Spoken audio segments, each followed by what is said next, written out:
Hey YouTube land, this is Tycanders again doing another action figure review, and today I'm having a look at one of the Fortnite Victory Royale series figures. These are like the 6-inch scale Fortnite figures that are done by Hasbro. Originally they used to be done by Jazzwares, and they were the, what were they, the Victory Royale Legendary series, and then Hasbro kind of took the license a small bit.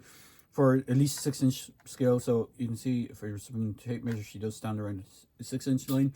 Now, this is the second version of this character, and her name, if I move her out of the way of the box, is Tntina, or Tntina, Tntina, whichever way you want to pronounce it. So she comes with only 3 accessories. It is a shame that in fact, I have one of her accessories on her back.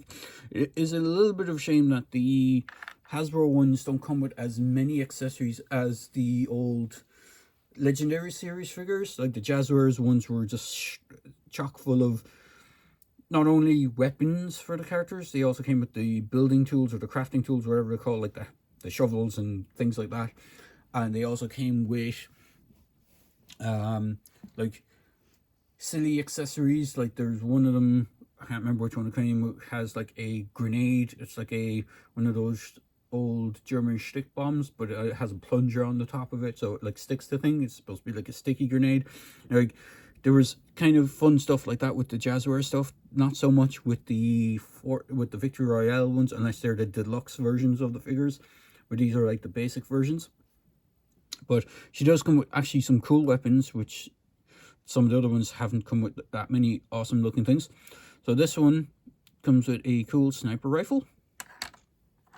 She comes with this kind of slightly large oversized machine gun, and then she comes with this little backpack that can go on her back. It's supposed to be her bling pack or whatever they call them, and it just has like the connection for her strap. There's a grenade on it. It just says boom, and then on the front it says bold. If I just move her arm down, and then she has grenades on her side. So we'll just have a quick look at the box. The box is fairly straightforward. Just shows the figure. Actually, well, it doesn't show the actual figure from what it looks like. It looks like the digital render of the figure on the back. Turn the box in sideways. And then just has all the legalese stuff, and then just an image of the character from the game on the front, and then image of the stuff you get, and image of the character again on the side, and then just the Fortnite Victory Royale series stuff. So fairly plain box. They are the newer style frustration free packaging, plastic free packaging that Hasbro are trying to introduce. So a lot of stuff like the Marvel Legends, even Star Wars to a slight degree. In fact, Star Wars sort of has it.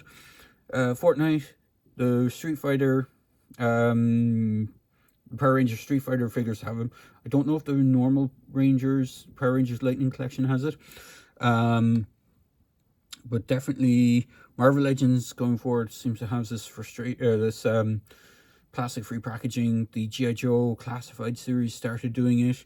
So a lot of the series started doing those kind of things. Now, the figure itself, as I said, is the second version of her. The first being a kind of, was the first one the one with the glider? She didn't come with any weapons. She just came with a glider thing that could, she could hang on to. But she was a different deco. She had a red top with boom across it, and then her pants, I think, were more denim jeans colored than this. But this is the second kind of version. I think skin tone is probably the same, and the tattoo stuff is probably the same from the other version. But I picked this one up because it's kind of a cool looking figure, and it's kind of like an alternate stand-in for my classified, what's her name, Zorana, until I get my classified Zorana. I know it looks kind of cartoony, but it is what it is. So articulation wise, she does have articulation points in the shoulders.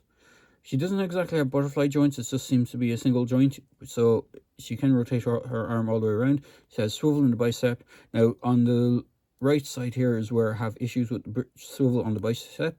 So she can rotate her arm around. She can move the arm all the way around, It's when you get to swiveling the bicep, it just seems to constantly want to fall off the peg. It does fit back in there quite tightly, but when you start moving it, it just falls out for some reason. It seems to be some sort of QC issue. I'm not sure. I can't see if it's anything to do with the inside of the arm, and the peg here doesn't look that distressed or anything, so I don't know if it's just a design issue or it's just the way the figure is designed. Like, she does hold poses when it is in. She does have double jointed elbows. She does have a wrist swivel with a hinge, so on her left hinge it's up and down, or sorry, side to side. On the right it's a up and down, so she does have kind of, you know, for pistols. So if you want to put the sniper rifle in her hand and kind of give her a more two-handed sniper rifle pose, you can do that, which is quite nice. You can get her to almost look down the sight of the sniper rifle, which is nicely done. Her head is on a dual ball joint, so she has a joint at the base of the neck, and then a joint, or base of the head, and then a joint at the base of the neck. So she has double ball joint. She does have some ab crunch. She actually has a waist swivel. She has legs that can split really that much, not much, but she can do the splits that much. She has thigh swivel, kick forward, double jointed super tight knees. She does have boot swivel, and she has rocker articulation, and depending which way the boot is positioned, she has a forward ankle articulation as well, and she has 2 peg holes on the bottom of her feet. Now the grenades on her side are non-removable, which is kind of a bit of a shame, considering like she's supposed to be like a demolitions expert from the sound of her name, Tntina. But she looks pretty cool. If you have some of the older weapons, this is, I believe, one of the ones off the Jazzwares figures, not the newer versions. So it seems to be a quite apt looking weapon for her. It's one of the grenade launchers from one of the older figures. I think, I could be wrong, I did pick up a bunch of them, so I'm not sure who it came with originally, but I think it might have come with the Ghost version of Raptor, which I will bring out in a second. I'll just get her to stand a little bit better than the way she wants to stand at the moment. Get her leg into the right position to stand. I'll bring in a few other figures. So this is another one of the Victory Royale series figures. I cannot remember his name. He came with this kind of cool boombox. The gun in his hand, he didn't come with. The gun that's in his hand came with Sentinel, or the Dark Sentinel anyway, which is again a Jazzwares version. And speaking of Jazzwares, this is one of the Jazzwares versions of Ghost. And if you have him, you can kind of throw in the weapons from the newer ones into his hands as well. So it is kind of nice that they did kind of forward plan it a bit so that you can kind of swap weapons between the 2 lines. So there is that. Just for some non-Fortnite figures, there's Star Wars Hoth Trooper, got Yellow Ranger from the Lightning Collection, and bring in good old Roadblock from the G.I. Joe Classified Collection. This is the first version of Roadblock. And I don't have anyone else near me that I can throw in as well.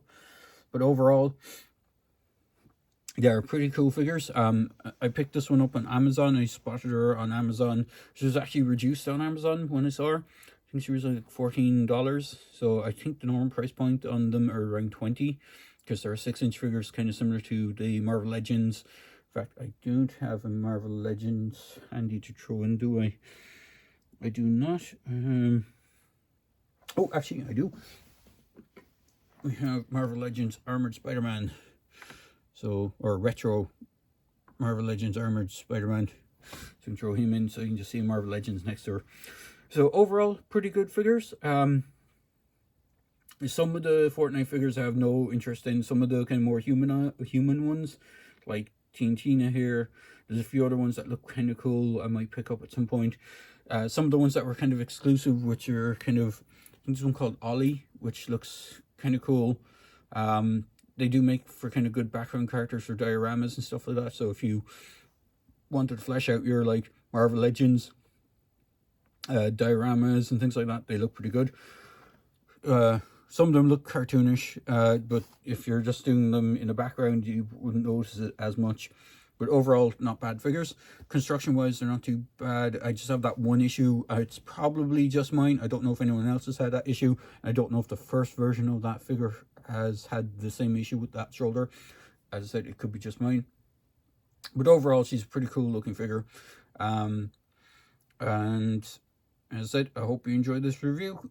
So as always, please feel free to like, comment, and subscribe. And I hope you enjoyed this quick review of a Fortnite figure that I generally don't do reviews. Actually, I've done a few reviews of Fortnite figures. So if I get any more, I probably will review those as well. So there you go, guys. Hope you enjoyed this review. And as always, please feel free to like, comment, and subscribe.